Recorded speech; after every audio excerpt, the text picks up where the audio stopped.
Bonjour, bienvenue sur En Cause Numérique. Avec nous aujourd'hui Emmanuel Schneider en direct des studios ADN. Il est le responsable web marketing au sein du GIE Tahiti Tourisme et avec lui on va parler promotion touristique via le web et les applications sur smartphone.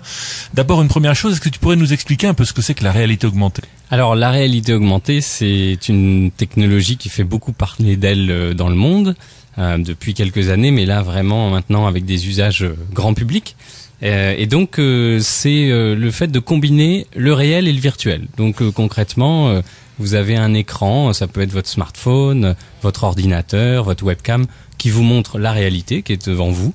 Et puis tout d'un coup, il va y avoir quelque chose de virtuel qui va arriver. Alors ça peut être une information, un personnage, un objet, et il va interagir avec votre réalité. C'est là que ça devient assez ludique et ça peut être assez surprenant. Je pourrais vous donner différents exemples de réalité augmentée. Alors concrètement, comment au sein du GIE Tahiti Tourisme et pour donc travailler sur la promotion touristique, on utilise ce type d'outils ? Eh bien, il se trouve que dans le monde entier, le secteur du tourisme est un des premiers secteurs en train d'innover et de proposer des nouvelles solutions avec la réalité augmentée, juste derrière la publicité notamment. Et nous, nous sommes la première application mobile à utiliser la réalité augmentée sur le Fénois, et pour l'instant de manière assez simple et utile, pratique. C'était notre objectif, pas de faire de l'entertainment. Et donc, en fait, quand vous prenez votre smartphone dans les mains avec notre application, le guide officiel Tahiti Tourisme, si vous le déplacez autour de vous, instantanément, vous allez voir les points d'intérêt touristiques qui sont autour de vous, et vous pouvez sélectionner si vous cherchez un restaurant, un site à visiter, une activité à faire. Vous choisissez ce que vous voulez voir apparaître et ça va apparaître automatiquement. Et vous verrez à quelle distance c'est, si c'est ouvert, quelles sont les notations des autres visiteurs, et vous pouvez cliquer dessus pour avoir plus d'informations. Donc on peut arriver n'importe où sans connaître le lieu, sans être connecté à Internet, et automatiquement en prenant son téléphone et en le déplaçant dans l'espace, on va voir ce qu'il y a autour de nous. C'est quand même assez génial.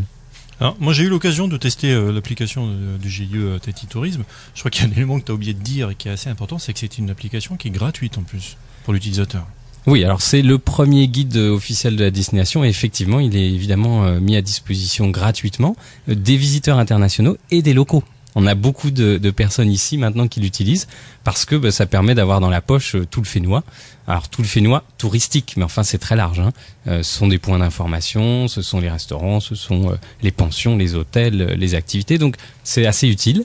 Et puis surtout, ça permet d'avoir les avis des autres consommateurs et visiteurs. Donc très vite, quand on cherche une pension, une idée de resto sur une île, on peut voir ce qu'en pensent les autres. C'est quand même assez pratique. Ça veut dire que soi-même on peut interréagir, laisser des commentaires, faire des marques, des choses comme ça ?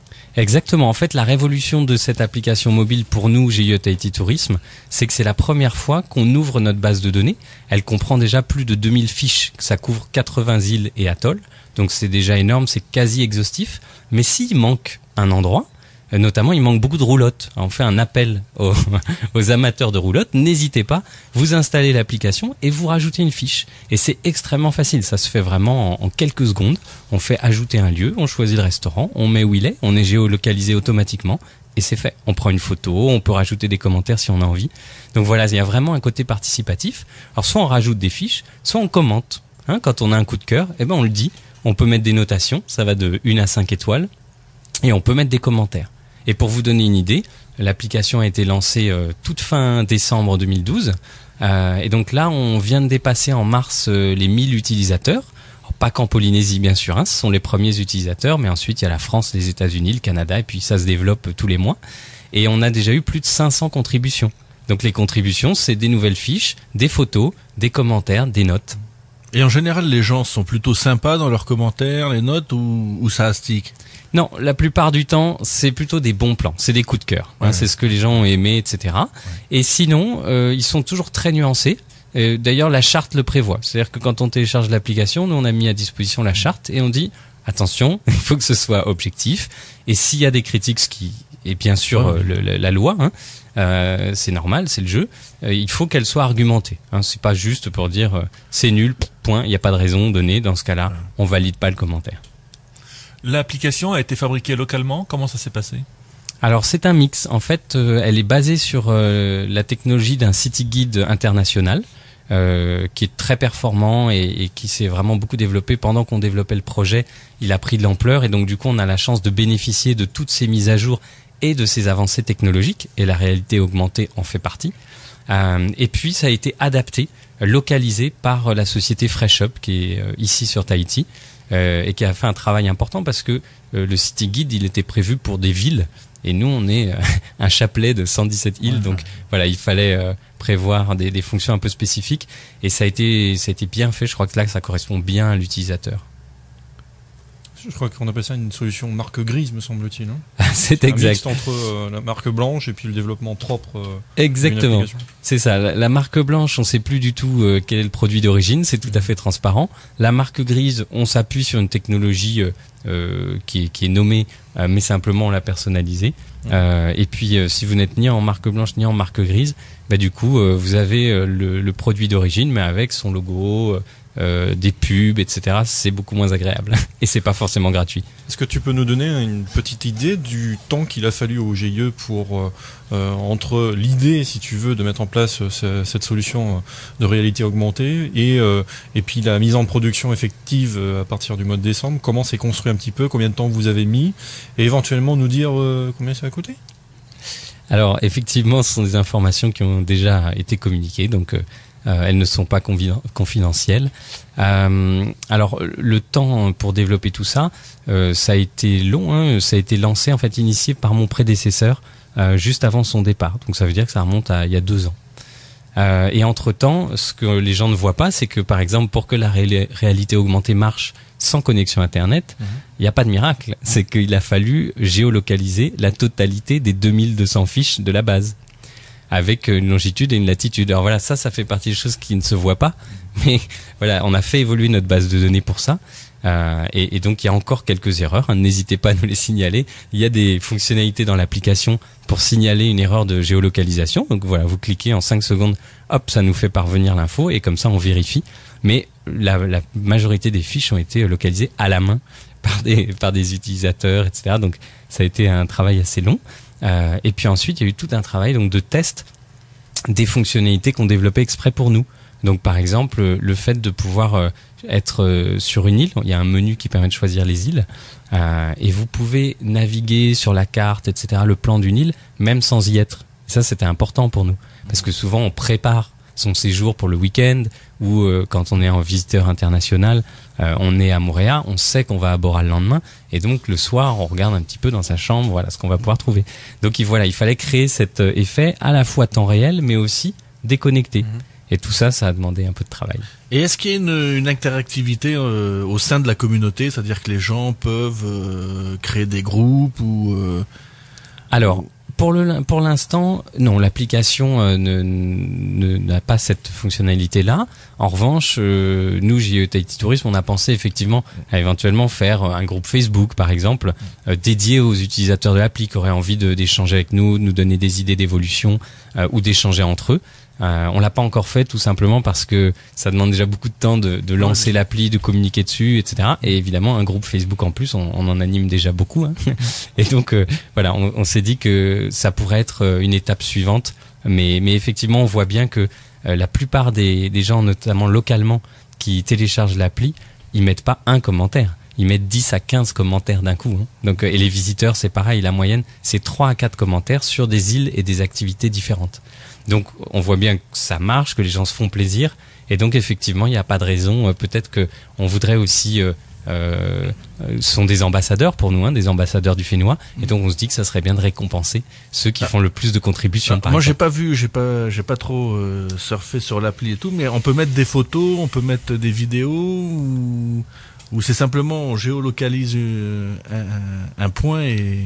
Alors, l'application, il y a 2 choses. Il y a la partie qu'on veut partager avec tout le monde, et puis il y a l'application qu'on veut personnaliser pour soi. Et en fait, on peut faire les deux. Donc, pour tout le monde, on peut mettre une photo par fiche, par exemple, pas plus. Pourquoi pas plus? Parce que notre application, on a tout fait pour qu'elle soit légère, pour que les gens puissent la télécharger et la voir dans leur smartphone sans connexion Internet. C'était vraiment important, puisque en Polynésie, il n'y a pas de connexion Internet partout, et encore moins pour les touristes internationaux. Donc, C'est surprenant. mais je suis sûr que Non, mais- certaines personnes proches de moi travaillent à améliorer la chose. Bien sûr. Bien sûr. Donc voilà, donc c'est vraiment, ça c'est essentiel. C'est vrai qu'il y a beaucoup de gens qui nous disent, ah c'est dommage, il n'y a pas assez de photos, elles sont pas en haute définition, il n'y a pas de visite 360 ou des choses comme ça, qui existent maintenant sur des applis. Ça c'est un choix délibéré. C'est-à-dire que nous, on voulait une appli efficace, utile, sans connexion, facile à télécharger, elle fait 55 mégas. C'est très très peu si on compare à Facebook, etc. Et c'est hyper important. Donc, tant pis pour les photos. Ce qui est important, c'est que les gens puissent avoir tout le Fénois dans leur poche. Et aujourd'hui, il y a 2000 fiches, mais dans un an, il y en aura 3000. Donc, on a prévu aussi que ça puisse s'enrichir sans saturer l'application. Alors, elle est dispo sur Android et sur iOS ou... Absolument. Elle est gratuite, elle est en français et en anglais. Et elle est disponible à la fois sur l'Apple Store pour les iPhones et sur Google Play pour les Android. Et bientôt pour les Windows. tablettes. Alors voilà, exactement. Les tablettes, ça Windows. fait partie de l'évolution. Les tablettes. En fait, là, pour ça, on dépend du City Guide, qui est l'application mère, et qui fait évidemment évoluer au fur et à mesure son application. Pour l'instant, on n'a pas d'émulation tablette spécifique, donc ça marche dessus, mais c'est petit. Et on espère, dans l'année qui vient, avoir l'évolution. Alors, t'as pas complètement répondu à ma question. C'est exact. Combien ça a coûté tout ça? Mais je n'avais pas oublié la question. Alors, cette application-là, elle a donc coûté 2,5 millions de francs pacifiques à développer. Et donc, pour vous donner des ordres d'idées, parce qu'on ne sait pas forcément si c'est beaucoup ou pas, c'était de loin la proposition la moins chère, parce que par rapport à une application qu'on aurait faite nous-mêmes, qu'on aurait développée sur mesure, c'est à peu près 50% du budget, au moins. Oh. Donc le fait de se baser sur une technologie déjà existante, à l'achat, ça fait déjà une différence colossale. Et puis surtout, en termes d'évolution, pour ça c'est fondamental, c'est que on aurait payé plus cher une application développée sur mesure et on n'aurait pas eu de force d'évolution, puisqu'il aurait fallu avoir le budget pour réinvestir Tout à fait. dans des nouvelles fonctionnalités, alors que là on bénéficie d'une application leader dans le monde et qui innove en permanence, et puis qui a une force de test aussi. C'est-à-dire que quand vous me parliez là des plateformes Windows ou des tablettes, eux, ils travaillent en permanence, ils ont une équipe pour ça, ça leur prend des mois de tester les fonctionnalités, ils améliorent l'ergonomie, puisqu'ils ont des études Ouais, tout à sur fait. la manière dont les gens utilisent l'application, et on en bénéficie. Tout ça aurait été impossible, même en payant plus cher. Donc voilà, ça a été plutôt un bon arbitrage, je Oui, crois. je pense aussi, ouais. Alors, ça s'appelle bien, parce que je suis en train de la télécharger en même temps, c'est Guide Voyage officiel Tahiti. Voilà, c'est simple, on a juste mis les mots-clés indispensables pour trouver. Non, mais je le dis, parce qu'il y en a Mais qui t'as vont- raison, parce que si tu mets Thaïlande, à mon avis, c'est pas tout à fait la même application. Mais ne crois pas ça. Alors en fait, la requête prioritaire des futurs visiteurs, c'est effectivement guide ou guide et Tahiti. Donc on a fait en sorte d'apparaître sur ces deux mots-clés-là. Et pourquoi officiel ? Parce que tout simplement, il existe d'autres types de guides, notamment un DigiGuide sur Tahiti, sur Moorea. Et les noms peuvent créer une confusion. C'est-à-dire que ce sont des guides qui ne couvrent pas toutes les îles. Ils couvrent juste l'île de Tahiti ou juste l'île de Moorea. Donc voilà, pour montrer que c'est la référence officielle, on l'a marqué. Et puis Tahiti Tourisme est mentionné. Donc en cherchant Tahiti Tourisme tout court, on trouve aussi l'application. Et il y a des bonnes, en plus, il y a des bonnes critiques, très pratiques, remplace le guide du routard. Ouais, mais ça compte pas, parce que ça, c'est Manu qui les poste. Non, moi, j'ai une autre question. Tout à l'heure, tu disais que donc les gens peuvent interagir, ils peuvent poster, mettre des commentaires, faire évoluer la localisation, tout ça. Combien de temps faut-il entre le moment où on poste et le moment où c'est validé de votre côté ? Alors, ça, c'est ma première question. Et ma deuxième question, c'est combien de personnes à la manœuvre derrière, côté GIE ? D'accord, alors réponse toute simple. Le temps de validation, il dépend de la personne qui valide derrière. Donc on a un modérateur et avec une application online qui nous permet d'avoir toutes les corrections, les suggestions, les photos et les nouvelles fiches. Et donc en ce moment on valide à raison de une fois par semaine les commentaires qui tombent, etc. De manière à ce que le délai justement soit pas trop long. On pourrait le faire tous les jours si on voulait. Maintenant là, Et vous le voulez pas ? je devrais peut-être dire si on le pouvait, parce que ça prend du temps. Mine Voilà, de donc, rien. donc là, pour l'instant, on valide par flopée de 30 à 40 recommandations, etc. Mais effectivement, plus il y en a, plus ça prend du temps. Il faut qu'on vérifie à chaque fois, on valide pas. C'est-à-dire que il y a des choses qui sont faciles. Une photo, on regarde juste si elle est correcte, elle est jolie, et si elle est mieux éventuellement que celle qui existait déjà. Et voilà. Bon, mais quand c'est une modification ou une nouvelle fiche, on vérifie que ce sont des bonnes informations. Et idem sur les commentaires. Quand il y a un commentaire qui critique, on va valider, on va vérifier que c'est objectif, etc. avant de publier. Donc voilà. C'est vrai, hein, parce que j'en ai vu un là. Moi, pour ma part, je l'aurais pas validé. Hein. Mais bon, faites ce que vous voulez maintenant. Hein. Non, je rigole. Non, mais cela dit, c'est la logique. Hein. On nous a beaucoup dit au début, on a dit, mais vous allez pas valider des commentaires négatifs. S'ils sont justifiés, c'est le jeu. Sinon, ça sert à rien. Enfin, on fait pas une application participative pour avoir que des commentaires dans le monde de oui où tout le monde il est beau. Bon, fort heureusement, on a la chance. Évidemment, la Polynésie c'est quand même extraordinaire, et donc la plupart des commentaires sont contents. Ils partagent des coups de cœur. Mais il n'y a pas que ça. Je viens de m'apercevoir que nous sommes géolocalisés, enregistrés. C'est toi ? Je pense que c'est toi, parce que non, j'ai vu ta fiche apparaître et j'en ai déduit que tu l'avais. Quand je vois Karl parler, je me dis il faut qu'on achète un micro à angle droit. Une petite question comme ça, c'est pas un peu du gadget tout ça? Alors, pour l'appli mobile Tahiti Tourisme, pas du tout. C'est-à-dire que ça répondait à des axes stratégiques bien définis en amont, et c'est vraiment un outil d'une stratégie cohérente. Alors par exemple, pour répondre très concrètement, l'application mobile Tahiti Tourisme, elle répond à des objectifs prioritaires. L'un est une meilleure information des visiteurs lorsqu'ils arrivent sur le territoire. C'est une vraie contrainte aujourd'hui. C'est aussi quelque chose de très coûteux, puisque quand c'est sous forme papier, il faut livrer dans toutes les îles, etc. Et c'est des milliers de prospectus, donc ça a un coût. Donc là, c'est à la fois un objectif de réduction de coûts et d'amélioration de l'information. Sachant qu'à terme, on voudrait rajouter une rubrique événementielle dans l'application, qui n'existe pas encore, mais qui est en projet, qui permettra aussi aux visiteurs d'avoir l'information en temps réel. Donc voilà, ça répond à des vrais objectifs. C'est aussi une meilleure information du visiteur en amont de son voyage, parce que là encore on sait que la destination elle est complexe, donc c'est pas facile de trouver sur internet, le visiteur se perd. Donc là il a un guide simplifié, très rapide, intuitif, et qui utilise les fonctions que les gens aiment utiliser désormais, c'est-à-dire c'est tactile, on navigue vite fait, on voit une carte. Donc voilà, on apporte une vraie valeur ajoutée et qui répond à une des premières missions de l'Office du tourisme. Donc voilà, c'est tout sauf un gadget. Et dans quel cadre cette application vient s'inscrire? J'imagine qu'il y a une politique globale au niveau de l'Internet, etc. Quel est le positionnement de cette application au milieu de tout le reste? Alors, ça renvoie à plusieurs choses.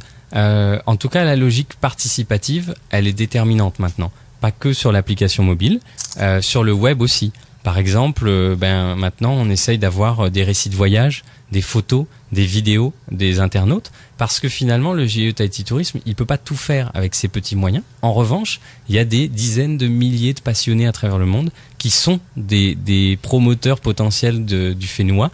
Si on le met en musique, si on leur demande, ils le font avec plaisir, avec passion. Ils vont raconter ce qu'ils ont vécu et ils vont dire aux autres, vous devez absolument le faire. Voilà, ça c'est tout un travail, et la logique participative de l'application en fait partie, mais on la développe aussi sur le web, par exemple. Bon, on a perdu Eric et Karl qui font joujou avec l'appli. C'est bon signe. C'est plutôt bon signe. Attendez, je mets à jour. Donc, je tiens à prévenir, vous téléchargez, ensuite ça se met en route, et ensuite il y a des petites mises à jour à faire, mais c'est rapide. Je suis content de te l'entendre dire, parce qu'effectivement j'ai testé, on fait très attention à tous ces éléments-là, et donc effectivement la mise à jour, normalement elle prend quelques secondes, mais pas plus. Un dernier petit tour de table, petite question. C'est déjà fini? Bah oui, disons que ça va vite, hein. Moi, je veux une réalité numéro 2 après. Hein. Oh, bon, on en fera une numéro 3. Parce que là, voilà. En 3D. Oui. Alors, dites-vous que l'application, elle a déjà évolué depuis sa sortie en décembre, puisqu'en février, on a lancé la V2 et elle a changé, amélioré les fonctionnalités avec un menu beaucoup plus rapide et des fonctionnalités encore plus simples et ludiques parfois. Et donc, voilà, attendez-vous à de nouvelles surprises. Suivez l'actu de l'application, parce qu'il y aura certainement une V3 dans le courant de l'année. Donc l'aventure ne fait que commencer. Une date de sortie de la V3 ? Ah, de la V3 ? Non, on n'a pas encore de date de sortie, mais dès qu'on aura des fonctionnalités qui en valent la peine... tu reviendras nous en parler à ce moment-là. Avec plaisir. Et c'est curieux, hein, quand je regarde Karl en réalité augmentée, il y a marqué cathédrale de Papeete. C'est très possible. Moi, ça ne me surprend pas. C'est un saint. C'est Je un le monument, savais. en tout cas. Merci Emmanuel. Bon, c'est Merci, bon, Emmanuel. tu vas pouvoir avoir un café maintenant. Merci à tous. Allez, à bientôt. Au revoir.